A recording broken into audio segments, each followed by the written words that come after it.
at the beginning of Spectre, we are aware that there's an upheaval going on in the security services, and that M's role as the head of MI6 and specifically the 00 section, the section where you're licensed to kill, is under threat because of a new makeover, a new rethink of how the security services manage themselves.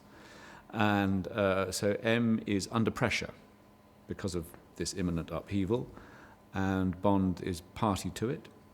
He's also, Bond has been going rogue again, and this M is already relatively new in the seat.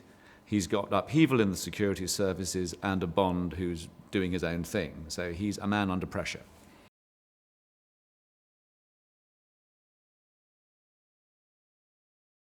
There's a little bit of M in action, yes, towards the end of the film. He is there, if not literally at Bond's side, but part of the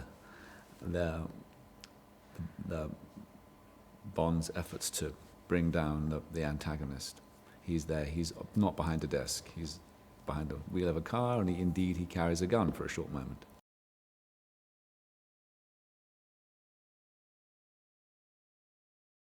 I'm aware of the legacy. I grew up with Bernard Lee, and then Judi Dench made such a fantastic impression as M. And I think she brought a real toughness, which I'm keen to carry on. But I feel instinctively that because I guess I love Le Carré, I love Graham Greene, I have a sort of romantic sense of these 1940s, 50s, 60s spies, and though that's not our era, I feel this M is a child of that world.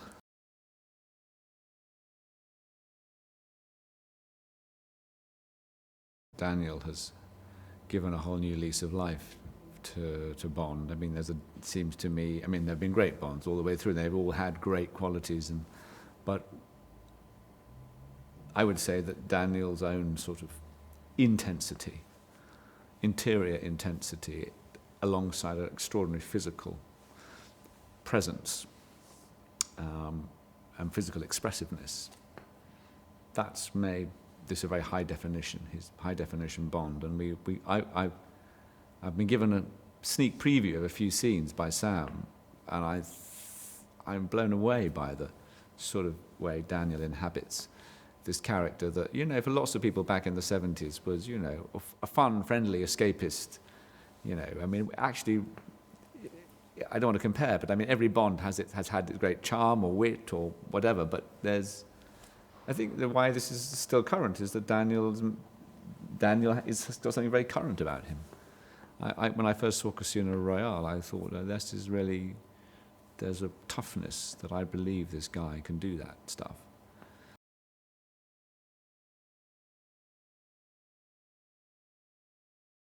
Q is reinvented by Ben Whishaw, who's a fantastic actor, as is Tanner by Rory Kinnear. Rory's an amazing actor. So you have these two great actors who are, again, fleshing out these roles that we know exist alongside M. Bond. Having a very younger Q from the days of Desmond Llewellyn. But Ben he brings great lightness of touch and wit and then youth and something other to Q. My relationship in this film is he's cut from a different cloth from M. He's a computer geek, and comes from a very different. But he has a particular expertise. M absolutely respects him, admires him for his expertise. And what you see in this film is the loyalty to Bond of Moneypenny, Q, and Tanner. Not against M, but you just know that they're there for Bond when he's under pressure.